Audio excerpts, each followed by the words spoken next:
the gender ideology movement as a whole, I think specifically the sports issue, it brought to life, it perfectly highlighted the concerns that so many people had, and it proved to us just how out of touch and how far from reality, truthfully, how anti-reality the left has become. Saying that men and women are the same, it's interchangeable, these things are synonymous, you can be one thing one day, the next thing the next, which, again, as we saw on November 5th, the American people wholeheartedly reject.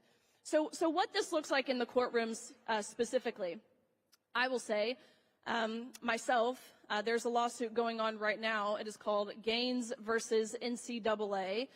Myself and now, which to be very transparent, this is never something that I wanted to pursue. Okay, the emotional investment, the time investment, of course, it's a financial investment to pursue these lawsuits. But I'll tell you when I changed my mind. I was talking to the president of the NCAA at the time, President Mark Emmert.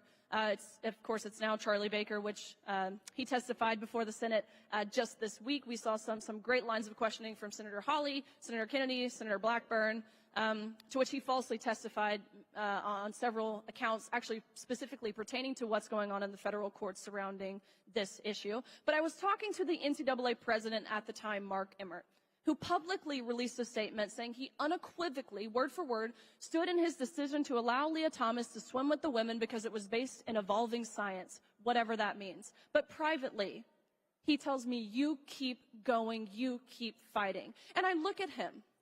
How can you tell me to keep fighting when you are the one that I am fighting?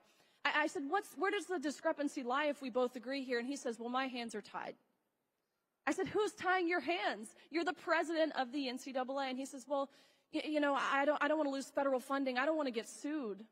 And I looked at him and I said, I am going to sue you. And that's what I've been doing.